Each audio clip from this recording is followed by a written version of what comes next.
Շատ վատ է, որ կուլիսներում է, այլ չի հրապարակավ հայտարարվում դրա մասին։ Եվրոնյուզը ասեց, պարոն Փաշինյան, դուք մինչև 65% կարող եք կեղծիքներ տուն տաք։ Հարավային ուղղությամբ Ռուսաստանի քաղաքականությամբ բավարարված չեն։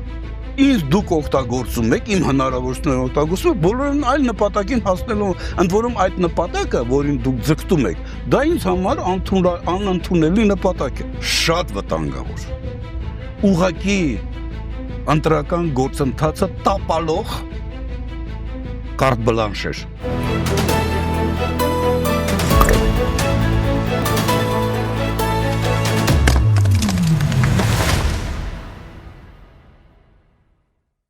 Բարև ձեզ, դուք դիտում եք հարցեր կան հաղորդումը։ Այսօր հարցեր կան Հայաստանի 92-93 թվականների վարչապետ Խոսրով Հարությունյանին։ Բարև ձեզ։ Բարև ձեզ։ Շնորհակալ եմ, որ այստեղ եք։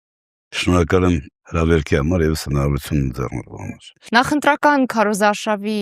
աղմուկը առավել ուժգնանում է եւ այդ աղմուկը առավելապես հրահրում է իշխանությունը։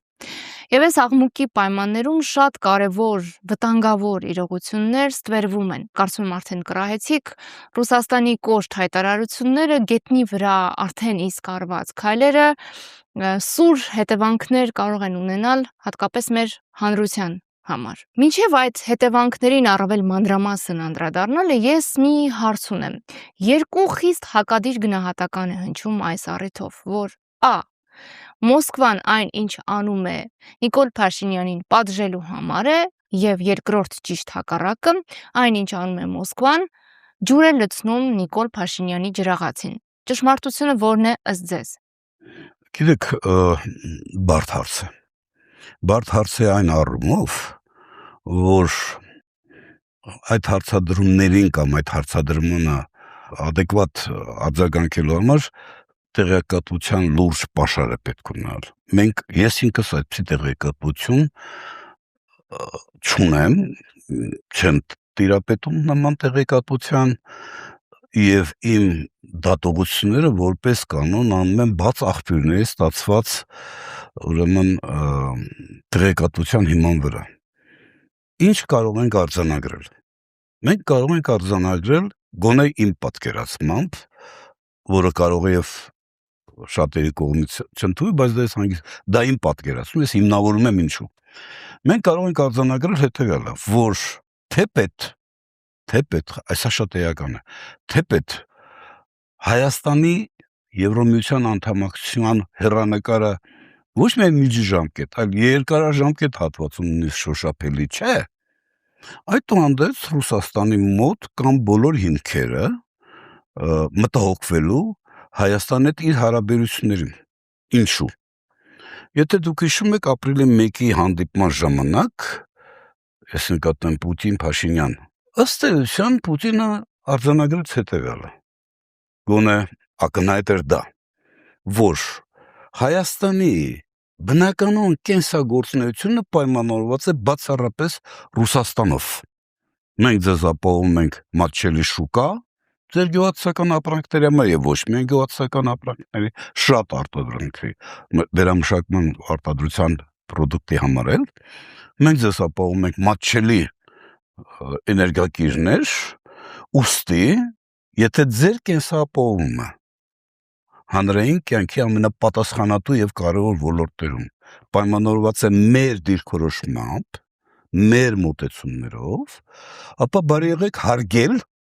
մեր հետաքրքրությունները եւս, այն է, դուք բոլորը տեսնում եք, այսինքն ակնհայտ է, որ Եվրոմիությունը այսօր մենք կարող ենք արձանագրել, որ 24 թվականից սկսած ռուս-ուկրաինական առճակատումը ռազմական այլևս վերածվեց Եվրոմիություն Ռուսաստան առճակատում։ Սա ակնհայտ է, եւ Ռուսաստանի քաղաքական ղեկավարը հենց դա էր ասում։ Ասում էր, որ դուք պետք է պարտավոր եք հաշվի նստել նաև մեր հետաքրքրությունները, այսինքն դուք չեք կարող բարեկամություն անել իմ թշնամու հետ։ Ինքը սա էր ասում։ Իդեպ ես կարծում եմ այս հարցադրման մեջ ոչ մի տարօրինակ բան գոյություն չունի։ Այսինքն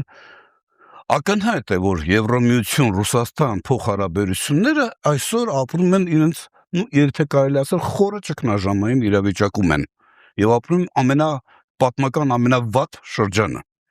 ընդ որում այդ լարվածությունը դա տնտեսական չէ լոկ, դա ռազմավարական բնույթի եւ ընդ որում ռազմական բնույթի արճակատում է։ Սկսած այն պայից նորից եմ կրկնում, երբ որ 24 թվականին Եվրոմիության առաջատար պետությունները որոշեցին Ուկրաինային տրամադրել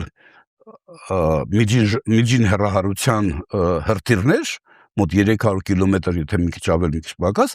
այդ պայիսից Ռուսաստանը սկսեց հասկանալ, որ ըստ էության իր թիկունքը արդեն դառնում է խոցելի, եւ այդ խոցելիության հիմնական նախաձեռնողը, եթե կարելի ասել, դա Եվրոմիությունն է։ Եվ հետեւաբար նա սկսեց արդեն ակնհայտորեն խոսալ այն մասին, որ իր համար, իր անվտանգությունը երաշխավորելու տեսանկյունից Եվրոմիությունը համարում է օրինական թիրախ։ Սա նույնիսկ միջազգային իրավունքով է արձանագրված։ Այսինքն այստեղ Ռուսաստանը մեղադրել պետք չի։ Այսինքն եթե ամփոփեմ խոսքիս այս մասը, Ռուսաստանը ասում է հետեւյալը. ես ձեզ նպաստում եմ, որ ձեր տնտեսությունը զարգանա, ձեր քաղաքացիներն ունենան անհրաժեշտ եկամուտներ, ձեր բնական, ձեր հասարակության եւ հանրապետության բնականon կենսագործունեությունը երաշխավորված լինի։ Ես դա անում եմ։ Պատասխանը միանշանակ է այո։ Հետևաբար բարի եղեք հաշվի նստել իմ հետաքրքրություններով, իմ շահերի հետ։ Հաշվի նստեք։ Այսինքն իմ թշնամուտ բարեկամը դառնում է իմ թշնամին։ Բանաձևը սա է։ Եվ դուք իրավունք չունեք հաշվի չունեք, այ իմաստը սա է։ Ուզում եմ մի միտքել ավելացնեմ, հաճախ ինձ դրա համար քննադատում, բայց ես գտնում եմ, որ ես ինքս հարավային ուղղությամբ Ռուսաստանի քաղաքականությամբ բավարարված չեմ։ Թույլ տվեք այս մասը, որտեղ կարծում եմ դա կոնցեպտուալ հարցադրում է։ Ես միշտ փորձել եմ այդ թվում նաև իմ Ռուսաստանի գործընկերների հետ հարաբերություններում, փոխհարաբերություններում, հապ խորհրդարանական վիայժողի շրջանակներում, որտեղ ես հանձնաժողովի նախագահ փորձել եմ արձանագրել հետևյալը. արդյոք մենք նույն բանն ենք հասկանում, ինչու է Հայաստանն ու Ռուսաստանը ինչու են համարվում ռազմավարական գործընկերներ։ Մեր հարաբերությունների ռազմավարականության իմաստը ինչով է պայմանավորված։ Իրար սիրում ենք, հարգում ենք միայն, Երկուսն էլ քաղաքական կատեգորիա չեն։ Այսինքն պատմական ինչ որ անցյալ ունենք, մեր ժողովուրդները բարեկամ են եւ այլն։ Ես ասում եմ միգուցե այդ ամենը կա, բայց դա չի պատճառը։ Հիմնական պատճառը, գոնե ես այդպես եմ մեկնաբանում, եւ իմ օպոնենտները կամ ասենք թե զրուցակիցները ռուսական կողմից չեն, որ մերժել այս բանաձևումը, հիմնականը կայանում է նրանում, մենք ռազմավարական գործընկերներ ենք անվտանգության ոլորտում, որովհետև հարավային ուղղությամբ Ռուսաստանի անվտանգության ոլորտում մարտահրավերները, եթե որ սպառնալիքները, նույնն ինչ որ մեզ համար անվտանգության սպառնալիքի արևելքից արևմուտքից, Թուրքիա եւ Ադրբեջան։ Ահա շահերի համադրում։ Այսինքն սա է այն հիմնական ատաղձը, որի վրա ձևավորվում է կամ կարող է ձևավորվել կամ պետք է ձևավորվել ռազմավարական գործընկերությունը։ Ռազմավարական ոչ թե նրա համար մենք Ռուսաստանի համար որպես ֆորպոստ ենք։ Սա անթույլատրելի բանաձևում է։ Իմ պատկերացմամբ հասկանում եք, մենք այո հզոր պետություն, գերհզոր միջուկային տերություն, դա չի նշանակում, որ իրանք իրավունք չունեն կամ պարտավորված չեն նաև մեր հետաքրությունները եւ շահերը չհարգել կամ անտեսել, հասկանում եք, սա շատ կարեւոր է։ Իսկ կարող է բան հարցնել, իշխանությունն էլ է սա ասում։ Այս նույն բանը ասում։ Չէ, իշխանությունները դա չեն ասում։ Կներեք, իշխանությունները եթե դա ասեին, շատ հանգիստ կլինեի ես։ Իշխանությունները դա չեն ասում։ Օրինակ իշխանությունների կողմից չեմ լսել մի միտք, հոդաբաշխ բանաձևում այն մասին, որ եթե պարոնայք ռազմաքաղաքական ղեկավարներ Ռուսաստանի Դաշնության, եթե դուք եք գտնում, որ մենք ռազմավարական գործընկերներ ենք, ապա եկեք բարի եղեք գնանք հետևյալ ճանապարհով։ Եկեք արձանագրենք, որ ինչպես դուք ձեզ իրավունք եք վերապահում ցանկացած երրորդ երկրի հետ։ Ձեր հարաբերությունները հանրային կյանքի ամենատարբեր ոլորտներում ձևավորել, այնպիսի նույնպիսի հնարավորություն ու իրավունք մենք պետք է ունենանք, այդ մեր հետաքրքրությունը ձեր կողմից ճանաչելի պետք է լինի։ Սահմանափակումը մեկն է։ Այսինքն դուք էլ կարող եք ցանկացածի հետ հարաբերվել։ Ես էլ Մենք էլ այդ իրավունքը պետք է ունենք, եւ դուք այդ իրավունքը պետք է ճանաչեք ու արգեք, բայց մի բան սահմանափակմամբ այդ հարաբերությունները չեն կարող ձևավորել մեր անվտանգության հաշվին։ Պարոն Հարությունյան, Սա է հնարավոր խնդիրը։ է Այսպեսի կներեք միտքս ավարտեմ, Լիլիթ, ես նման բանաձևում, ձևակերպում գործող իշխանությունների կողմից չեմ տեսել, չեմ լսել։ Նրանք ընդհակառակ ասում են օգտվելով առիթից, իսկ ես կրկնում եմ հարավային ուղղությամբ, հատկապես հարավային Կովկասի ուղղությամբ ուրեմն ռուսական քաղաքականությունը հիմա նույնիսկ ռուս վերլուծաբաններն են դա քննադատում, չէ, խոցելի է, բայց դրանից օգտվում իրենք ուղղակի Ռուսաստանը ներկայացնում որպես Հայաստանի եւ մեր շահերի տեսանկյունից որպես թշնամի։ Սա ակնհայտ է։ Պարոն Հարությունյան, դուք ասում եք նման ձևակերպում իշխանությունից չեք լսել, իսկ չեք բացառում, որ այդպիսի ձևակերպում եւ պայմանավորվածություն կա կուլիսներում, որովհետեւ Հայաստանի իշխանությունը այդուհանդերձ որևէ կարմիր գիծ չի հատել Ռուսաստանի հետ հարաբերություններում։ Գիտեք, ես ճիշտ ասած չգիտեմ, եթե կա կուլիսներ, ինչու չեն հրապարակում։ Որովհետեւ խնդիր ունեն հակառուս Երևանու, պարոն Հարությունյան։ Տեսեք, հետևաբար կներեք, ուրեմն այս հարաբերությունները մենք շիտակ չենք։ Այսինքն այս հարաբերությունները մենք ստորադասում ենք Եվրոմիության հետ կամ Արևմուտքի հետ, հավաքական Արևմուտքի հետ մեր փոխհարաբերություններին։ Կներեք, դա արդեն անթույլատրելի է։ Դա նշանակում է բոլոր հավասար պայմաններում ես ավելի շատ նախապատվություն կտամ այն վեկտորին, քան թե ձեզ։ Սա է հարցը։ Եվ այն, որ Նիկոլ Փաշինյանը պատասխանեց, մենք էլ ենք գիտակցում, որ Եվրոմիության անդամ չենք կարող դառնալ շոշափելի ապագայում, բայց երբ քրիտիկական կլինի այն ժամանակ որոշում կայացնենք, դա Ռուսաստանի կարող է չբավարարել եւ չի բավարարի։ Այսինքն ստացվում է այնպես, ինձ դուք օգտագործում եք, իմ հնարավորությունները օգտագործում եք, բոլորն այլ նպատակին հասնելու, ընդ որում այդ նպատակը, որին դուք ձգտում եք, դա ինձ համար անընդունելի նպատակ է։ Այսինքն Եվրոմիությունը, որին դուք ձգտում եք, դա իմ թշնամին է։ Ինչու է ձեր դեպքում պետք է ձեզ աջակցեմ։ Շատ մարդկային հարց է, չէ՞ սա։ Նույնիսկ կենցաղային հարաբերությունների մեջ սա շատ բնական հարցադրում է։ Հետաբար այն, որ դուք ասում եք միգուցե կուլիսներում կա, եթե կա, նույնիսկ շատ վատ է, որ կուլիսներում է։ Այլ չի հրապարակավ հայտարարվում դրա մասին։ Եվ վերջինը, այսինքն երկու բաներ։ Տեսեք, հիշում եք Եվրոխորհրդարանում Նիկոլ Փաշինյանի ելույթը։ Այդ ելույթը ամբողջությամբ ներծծված է հակառուսականությամբ։ Ընդ որում ներկայացվում է Ռուսաստան որպես մեզ համար լուրջ խնդրեմ, չարիք, սպառնալիք, վտանգ։ Կարող այս բառերը չեն օգտագործում, բայց հաստատ Եվրոպարլամենտի պատգամավորները հենց այդպես էլ ընկալում էին։ Խոսքը գնում էր հիբրիդային ազդեցությունները չեզոքացնելու անխուսափելի անհրաժեշտության մասին եւ այլն։ Բայց կներեք, ներքին կյանքի միջամտության տեսանկյունից Մակրոնն ավելի շատ միջամտեց մեր ներքին կյանքում։ Ես կարծում եմ կա բանաձև, պարոն Հարությունյան, թե մեկ ուրիշը։ Արևմուտքի միջամտությունը մեր ներքին կյանքին միջամտություն չէ։ Օրինակ Թրամփի աջակցությունը Նիկոլ Փաշինյանին ներքին կյանքին միջամտություն չէ։ Արևմուտքի ուղիղ աջակցությունը ներքին կյանքին միջամտություն չէ։ Հանկարծ եթե համարժեք աջակցություն կամ համարժեք վերաբերմունք Ռուսաստանից լիներ ընդդիմության վերաբերյալ, այդա կշեփորահարվեր իբրև ներքին գործերին միջամտություն։ Այս համատեքստում շատ կարևոր է հիշեցնել վերջին կարծում շատ սկանդալային վիճահարույց իրողությունը, որ տեղի ունեցավ, Եվրամիությունը, որ Հայաստանին իբրև թե աջակցում է այսպես կոչված հիբրիդային պատերազմ հաղթահարելու հարցում, Евроньюզը հրապարակում է սոցհարցում, այո, հղում տալով տեղական սոցիոլոգիական, որը մերժում է։ Հերթում է ասում, մենք այդպիսի սոցիոլոգիական արդյունքներ չունենք։ Այո, 65% նկարել են Նիկոլ Փաշինյանի համար, այլ բառ չգտա ասելու։ Եվ այս նույն Եվրամիությունը փաստորեն պայքարում է հիբրիդային պատերազմի դեմ։ Եվ հետևաբար կարող ենք մենք եւս մեկ անգամ այս պարզ, բայց շատ վառ օրինակով շեշտադրել, որ հիբրիդային պատերազմի շահառուն այս իշխանությունն է եւ այդ պատերազմը հրահրվում է նաեւ Արևմուտքից։ Տեսեք, նախ եկեք արձանագրենք ինչ բան է հիբրիդային պատերազմ, որտեղ ձեր լսարանը կարող է ոմանք լսում են, բայց հիբրիդային պատերազմը դա պետությունների միջև նույնպիսի առճակատման դրսևորում է, այն պայմանով, որ ոչ թե փորձում ես քո հակառակորդին ճնշել, ծնկի բերել, ռազմական ուղակի կոբիրտ կուժի կիրառմամբ, այլ նախապատվությունը տալիս ես նույն նպատակին հասնելու համար ոչ կորստաբեր, ոչ ավերություններ առաջացնող գործիքակազմ, օրինակ դիվանագիտական, քաղաքական, հոգևոր մշակութային, սրանք հանրային կյանքի վրա ազդելու քաղաքացու վարքագիծը եւ հանրային մթնոլորտը փոխելու բավականին լուրջ գործիքներ են։ Ինքը հիբրիդային պատերազմ տերմինը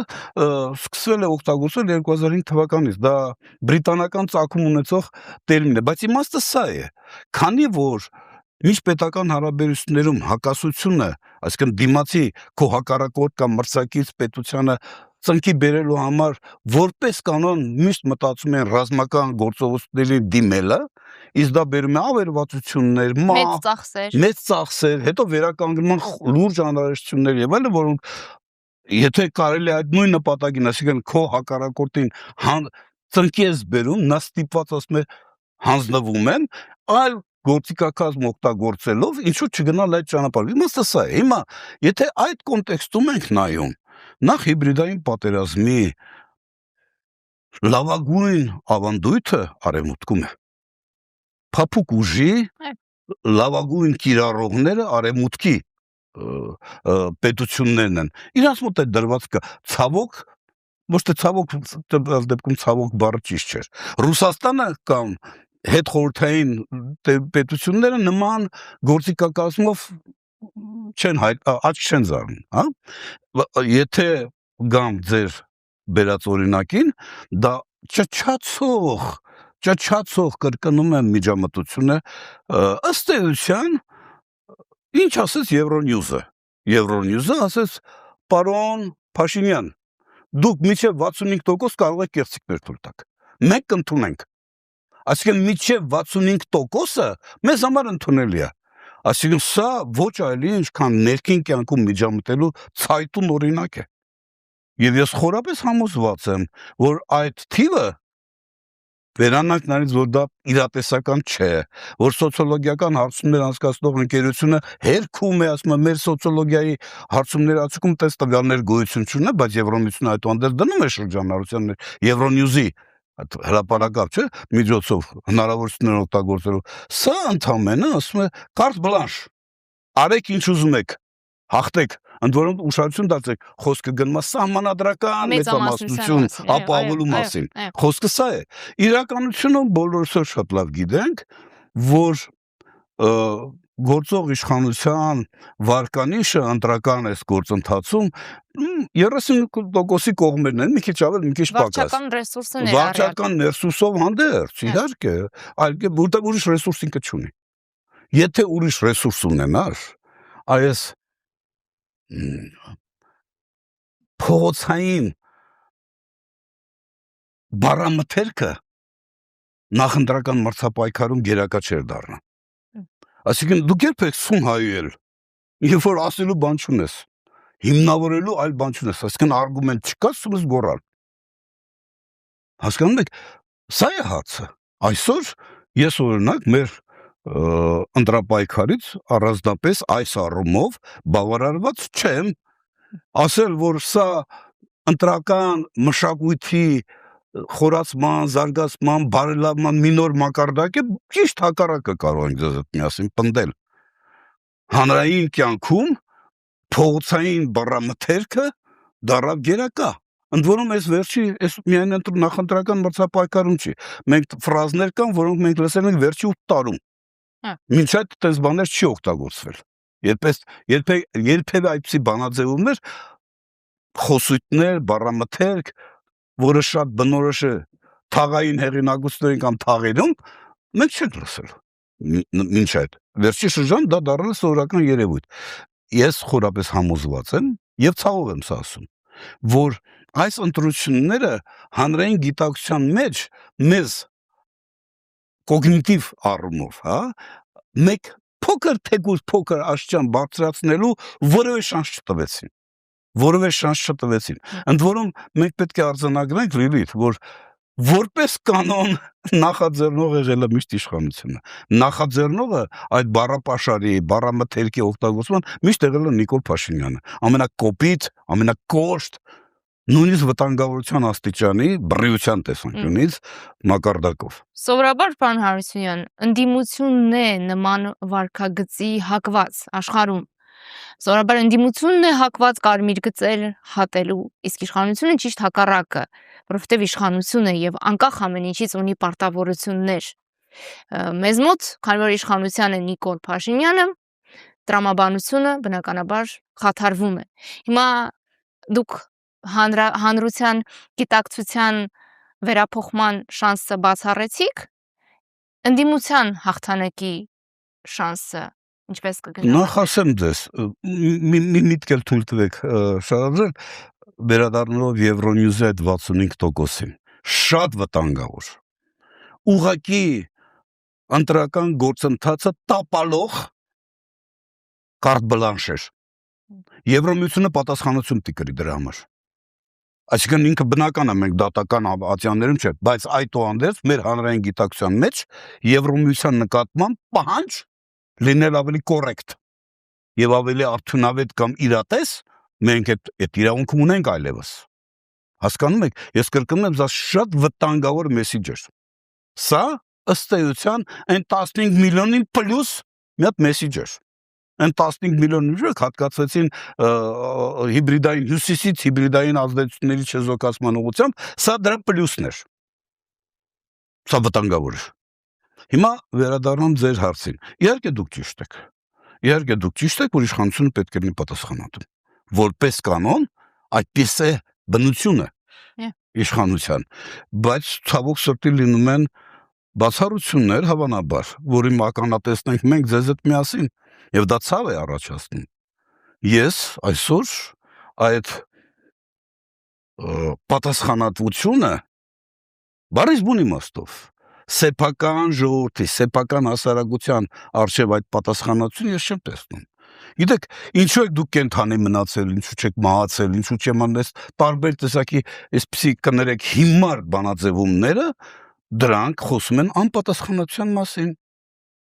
Մեկ եւ երկրորդը արգումենտ չկա։ Դիմացինին, հասարակությանը քո քաղաքական իշխանության պիտանելիությունը հիմնավորելու որևէ արգումենտ չունես։ Միայն այդ դեպքում կարող ես չէ մարդկանց ուղղակի վիրավորել, էլ չեմ անում ինչ ասես։ Հաջան։ Սպառնալ թեկուզ, հա։ Այսինքն սա խոսում է այն մասին, որ բացի վարչական ռեսուրսից գործող իշխանությունը որևէ այլ ռեսուրս այսօր չունի։ Այլ ռեսուրս չունի։ Պարոն Հարությունյան, այդուհանդերձ մենք ունենք փաստեր, չէ, որ զանգ են տալիս, պարտադրում են մասնակցել այս կամ այն միջոցառմանը, նույնիսկ վախեցնելով։ Մենք ունենք այդ փաստերը։ Կարևոր է թե ընդդիմությունը ինչ վարքագիծ կդրսևորի եւ կամքի ինչ աստիճան կցուցաբերի ընտրակեղծիքների եւ արձանագրված արդյունքի վերաբերյալ։ Տեսեք, ինչ կանի հունիսի 8-ին ընդդիմություն։ Դուք ճիշտ եք ասում։ Հունիսի 8-ի անելիքը պայմանավորված է ինչ ենք անում մենք հունիսի 7-ին։ Սա շատ էական է։ Որն է այդ Եվրոմիության կարտ բլանշը կոտրելու ռեալ լծակը, ռեալ հնարավորությունը, մասնակցություն։ Բարձր մասնակցություն։ Միայն այդ դեպքում բարձր մասնակցության պարագայում աշխարհը կհաշտվի այն ընտրությունների, այն արդյունքները, որոնք կձևակերպվեն կամ կձևավորվեն։ Սա մեկ։ Ուրեմն մասնակցությունը ըստ էության մեր ապագան քիչ թե շատ բարենորոք կազմակերպելու ռեալ հնարավորությունն է։ Ուրիշ հնարավորություն ես չեմ տեսնում հանրության համար։ Դա համար ես օգտվելով ձեր եթերից կոչ եմ անում բոլորին։ Գնացեք տեղամասեր, կես ժամը մի բան չի, կես ժամ ծախսեք, բայց անպայման գնացեք տեղամասը, եթե դուք մտահոգված եք ձեր երեխաների ապագայով, եթե դուք մտահոգված եք ձեր ընտանիքի ապագայով, սա շատ էական եմ իմանում, մասնակցությունը, բարձր մասնակցությունը, նաև շատ կանխարգելիչ նշանակություն ունի արևմուտքի, մասնավորապես արտաքին խաղացողների համար ընտրության քվեարկության արդյունքները ճանաչելու տեսանկյունից, բողոքարկելը, բաներ, ինչ-որ գնահատականներ կտրվեն, բայց ըստ էության նման մեծ մասնակցության, բարձր մասնակցության պայմաններում արձանագրված ընտրության արդյունքները կեղծելու կամ փոխելու վարչական ճանապարհով իշխանությունների ցանկացած արարք արևմուտքի կողմից չի կարող մնալ աննկատ կամ ոնց որ ասում են հանդուրժողական։ Դրա համար մասնակցությունը մեր փրկությունն է։ Մասնակցությունը կրկնում եմ այսօր պետության փրկությունն է։ Մասնակցությամբ մենք հնարավորություն կունենանք մեր պետականության այդ գահավիժման այս վերջի տարիների գործընթացը պատմական բեկել, ուրիշ տարբերակ գոյություն չունի, մասնակցություն։ Սա մեկ։ Երկրորդը ըստ էության տեսեք ձեր հարցի մեջ շատ կարևոր խնդիր կա, իսկ ինչպես է ընդդիմադիր հատվածը պատրաստվում այս ընտրություններին, խոսքը գնում է վստահված անձանց, հանձնաժողովի անդամների, արդյոք նրանք տեղյակ են, գիտակ են ընտրական օրենսգրքի դետալների մանրամասն, որքանով իրենք կլինեն, այսպես ասենք, իրենցից նշանակված կամ առաջարկված կուսակցությունների քաղաքական այսպես նվիրված, հա, քաղաքական առումով դա շատ էական նշանակություն ունի։ Ես մի րոպե անգամ չեմ կասկածում։ Արդյոք շանսեր ունի ընդդիմությունը այսօր նույնիսկ բարձր մասնակցության, հատկապես բարձր մասնակցության ժամանակ կամ ընթացքում արձանագրել լուրջ արդյունքներ։ Ես կարծում եմ այո։ Եվ գիտեք ինչու եմ դա այդպես մտածում։ Եկեք ռեալ լինենք, երբ որ ասում ենք ընդդիմություն, մենք հիմնականում նկատենք 3 կամ 4 քաղաքական ուժեր։ Մնացածը թող ինձ ներեն, բայց ինձնով չի դա պայմանավորված։ Իրականում։ Տեսեք, ես շատ ուշադիր հետևում եմ ընդդիմադիր կուսակցությունների այս նախընտրական մրցապայքարին։ Եվ շատ հետաքրքիր արդյունքներ եմ արձանագրել ինձ համար։ Օրինակ, ինձ համար հայտնությունն էր, չեմ թաքցնում, ուժեղ Հայաստանի քաղաքական թիմի առանձին անհատների որակները մասնագիտական։ Ես հաճելի զարմացած էի։ Այնտեղ ես տեսնում եմ մարդիկ, օրինակ Հայկ Ֆարմանյանը։ Նրա ելույթից ես զգում եմ, դա լուրջ ծանրակշիռ պրոֆեսիոնալ է։ Ռոբերտ Կադարյան։ Խոսում եմ քեֆդ գալիս է, բայց կա մի մեծ թերություն, այդպես ասեմ, փորձի պակաս, քաղաքական պայքարի փորձի պակաս։ Օրինակ ես գնահատում եմ, որ նույն Նարեկ Կարապետյանը այս ընթացքում աճեց, սարսափելի աճեց։ Ես ուղղակի հիացած լսում եմ իրեն, անկեղծ եմ ասում։ Շատ հարցեր ես կվստահեի, շատ հարցեր եմ կվստահեի, բայց գիտեք, իմ մոտ հաշվի առեք իմ փորձառությունը, հմտությունը, ես այս նոր քաղաքական այս միավորի մեջ տեսնում եմ առողջ քաղաքական սերնդափոխության հնարավորություն։ Սա շատ կարևոր է, հասկանում եք, ազգային ժողովում նրանց ներկայությունը իսկ հավատացնում ձեզ քաղաքական գործիչ դառնալու ամենալավագույն դպրոցը ազգային ժողովն է։ Իմ փորձը դա է հուշում։ Հա, պարոն Հարությունյան, բայց այս իշխանության օրոք գնալ ընդդիմություն աշխատել ազգային ժողովում, այդ կարիերայի վերջը։ Չէ, մենք դրա մասին չենք խոսում։ Ես ասում եմ, թե ինչն է ինձ մոտ վստահություն առաջացնում, որ ընդդիմություն հաջողվելու է։ Ես դրա մասին եմ խոսում։ Եվ ձեր թույլտվությամբ փորձում եմ իմ ընկալումները առանձին ֆավորիտների վերաբերել ներկայացնել։ Ես կրկնում եմ, մեծագույն հաճույքով ես հետևում եմ ուժեղ Հայաստանի գործունեությանը։ Մեծագույն։ Եվ ես տեսնում օր-օրի վրա նրա առաջի համարի լիդերի աճը։ Հրապարակային որպես գործիչ։ Գիտեք, օրինակ, ես մի րոպե անգամ չեմ կասկածում, որտեղ այդպիսին է պետական գործչի խնդիրը քաղաքական որոշումներ կայացնելու ունակություն։ Սա շատ էական հարց է։ Օրինակ, Սամվել Կարապետյանը որոշում կայացնելու ունակ անձնավորություն, ասում այո։ Որտեղ եթե դուք ունակ չունեք որոշում կայացնել, որակյալ որոշում, դուք հաջողություններ բիզնեսում չեք կարող ունենալ։ Դա նույն հաջողությամբ ես դա վերագրում եմ նաև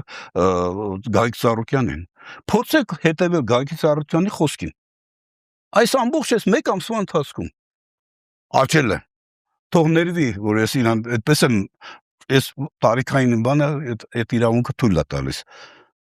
Ես իրան հաճույքով եմ լսում, ընդ որում կոնկրետ առաջարկներ են ներկայացնում։ Փոքր է միջին ձեռնարկատիրության աջակցություն։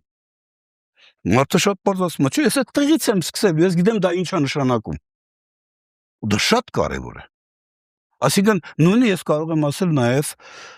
Հայաստան դաշինքի համար։ Նույնիսկ մի առավելություն կբերեի։ Բացի այն, որ պրոֆեսիոնալներ են այնտեղ,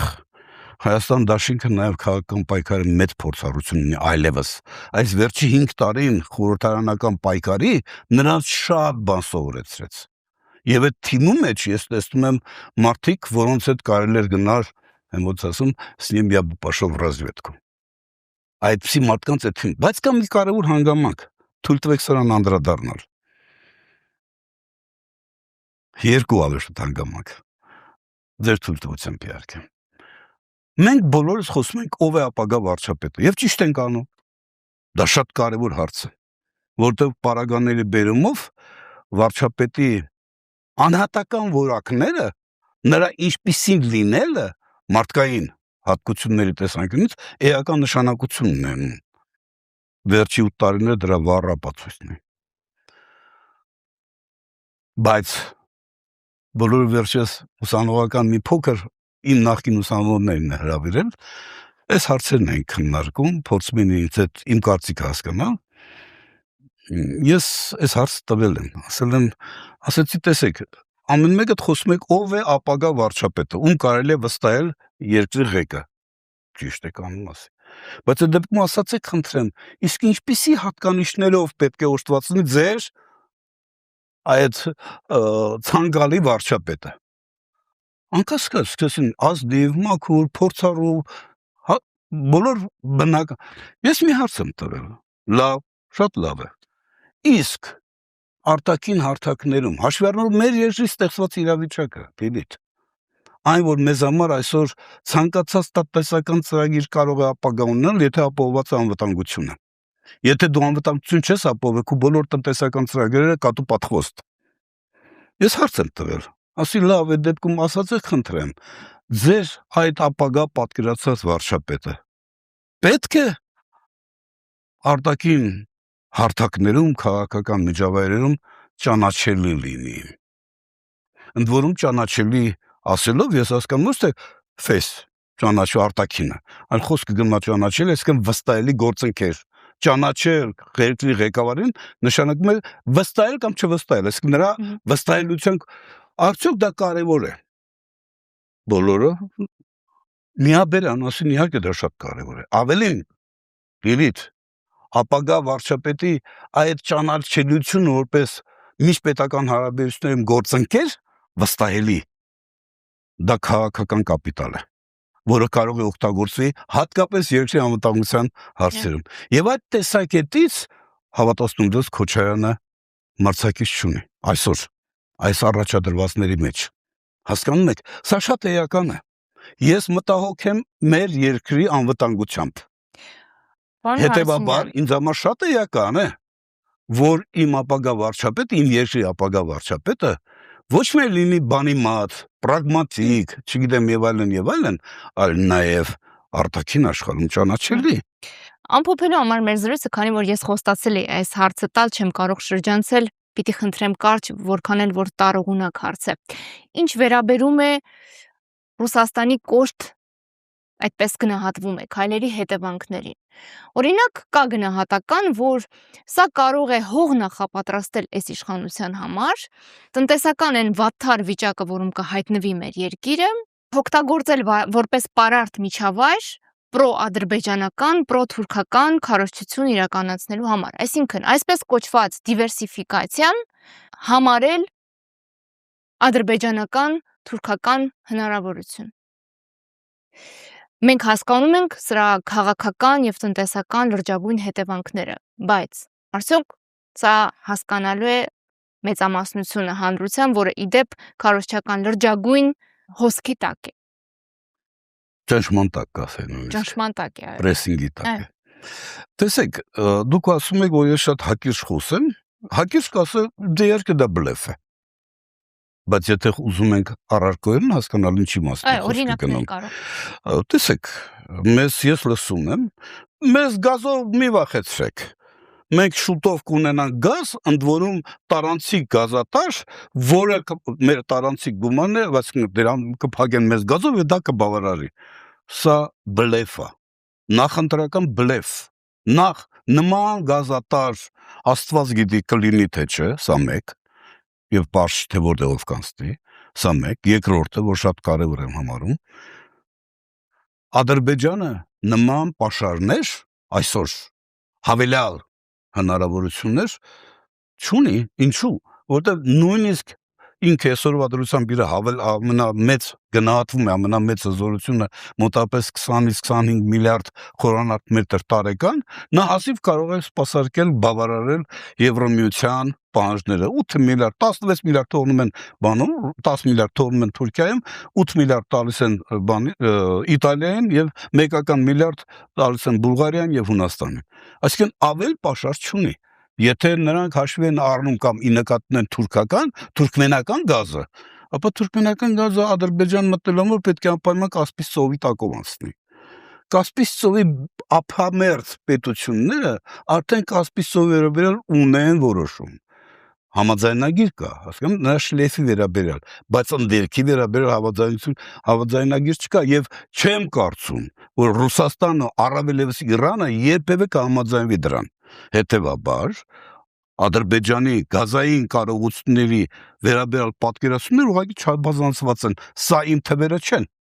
Ես չեմ ասում այդ թվերը, հասկանում եք, չէ՞ ինչ եմ ասում։ Այսօր Ադրբեջանը Ռուսաստանից մոտ 10 միլիարդ խորանարդ մետր գազ է ստանում Եվրոպային մատակարարելու համար այդ ճանապարհով։ Այսինքն գազ կունենանք մենք թե չէ, ես ռուսերեն լավ բաբուշկա надо է сказала, չի լինելու։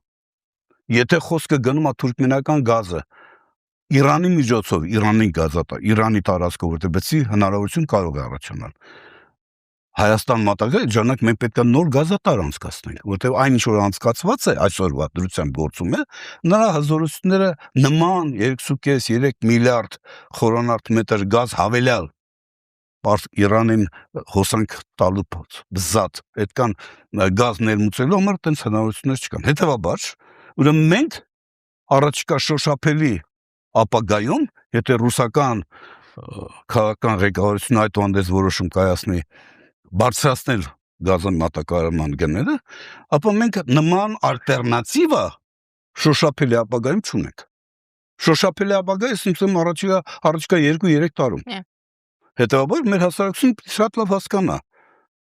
այդ բլեֆը մաշկի վրա է զգալու։ Այո, ինքը անմիջապես է զգալու։ Դա ավելի վատ է լինելու, ես եղել եմ 92-93 թվականի ցուրտ ու ձմեռ, մութ ու ցուրտ տարիների վարչապետ, ես գիտեմ դա ինչ է նշանակում։ Դա անհամեմատ ավելի վատ է լինելու այսօր։ Եթե դա եղավ, տեղի ունեցավ։ Էլ չեմ ասում, ասենք թե դրան գումարած ավիակերասին, դրան գումարած բենզին, գումարած ամբողջը որտեղ, այսինքն քո էներգետիկան, հոսանքի գները բարձրանալու են միանգամայն եւ դու ըստ էության դառնալու ես քո շատ ձեռնարկություններ եւ արտադրողներ դառնալու են ընդամենը ոչ մրցունակ եւ նույնիսկ իսկ հասարակությունը ոչ վճարունակ։ Սա է պերսպեկտիվան։ Ես ոչ թե որից մեկին վախեցնում եմ, սա ասում եմ ռեալ է։ Արդյոք այդ քաղաքականությունը ուղղված է իշխանության դեմ, այդ Ռուսաստանի քաղաքական իրական հասարակները ընտրողն է։ Իրական հասարակները հասարակությունն է։ Եվ ապրիլի 1-ի Պուտինի այդ հարցադրումները դրանք էլ Փաշինյանին չէին ուղղված։ Այդ հարցադրումների իրական հասարակները Հայաստանն էր։ Հայաստանի հասարակությունը ժողովուրդը։ Խոսքը սրա մասին է։ Մենք պետք է որոշենք մեզ նման հեռանկարը ձեռնտու է թե չէ։ Կրկնում եմ, Ադրբեջանը, առավել եւս Ադրբեջանը, եթե նույնիսկ ունենար սեփական գազային հնարավորություններ, միևնույնն է, մեզ այնպեսի կանխման մեջ էր գցելու իրենից, որ մենք կերազենք Ռուսաստանի հետ այդ ոլորտում համագործակցության։ Հասկանում եք, սա իրողությունը։ Հետևաբար, ավարտելով խոսքս, չգիտեմ կարճ ասացի թե չէ, ագերջ եղավ թե չէ։ Բովանդակային էր։ Խնդիրը կան մենք ամսի 7-ին դա ենք որոշելու։ Մենք ինչ ենք ուզում։ Մենք ուզում ենք մութ, ցուրտ, թանկ հոսանքով, առանց այդ գները բավականին բարձր են արդեն։ մի կերպ յոլա գնանք մեր գոյությունը քարշ տանք, այդ ապագան ենք ուզում, թե գոնե հնարավորության սահմաններում գոնե այսօրվա իրավիճակը պահպանենք։ Այսօր էլ շատ լարված է սոցիալական վիճակը, անկեղծ եղեք լինենք, չէ՞, շատ լարված է, բայց գոնե սա պահպանվի։ Տեսեք, ես չեմ ուզում ուրիշ բան ասել։ Հետևաբար, իսկ եթե ներող կլինեք, եթե մենք հետևում ենք ընդդիմության տնտեսական ծրագրերին, ապա ես կարծում եմ, թե Հայաստան դաշինքը, թե ուժեղ Հայաստանը եւ թե Բարգավաճ Հայաստանը իրանք ներկայացնում են առանց չափազանցության եմ ասում։ Ինձ շատ դժվար է փայլուն բաներով գաթակղել։ Ես այդպեսին չեմ, հասկանալի է, չէ՞։ Ես նայում եմ, լսում եմ, թե իրանք ինչ են ասում։ Ինչպես են ասում, թե մտածում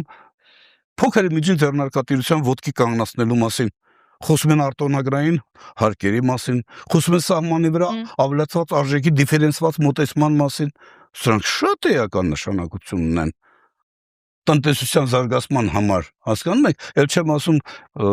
Սամվել Կարապետյանի տնտեսական բլոկը, նույն Հայաստան դաշինքի չեմ ծանոթ եք բանին, ինչ են ասում, նրանց նախընտրական ծրագրին, նրանք բավականին լուրջ տնտեսական բայց այդ տնտեսական ծրագրերը կարող ես կյանքի կոչել, եթե դրա համար դու ստեղծել ես արտաքին բարենպաստ միջավայր, թե անվտանգության առումով եւ թե ասենք թե օրինակ էներգակիրների մատչելի էներգակիրների ներմուծման առումով։ Սա է իրողությունը եւ մենք այս իրողությունից պետք է ելնենք։ Դրա համար ես կոչ եմ անում բոլորին գնալ ընտրության քվեարկության օրը, գնալ անպայման ընտրական տեղամասեր եւ քվեարկել ձեր խղճի մտոք ցանկացած ընդդիմադիր ուժի օգտին։ Եվ միայն այդ դեպքում մեզ կհաջողվի մեր պատմական ընթացքը նոր որակով շարունակել։ Շնորհակալություն։ Живите долго и счастливо.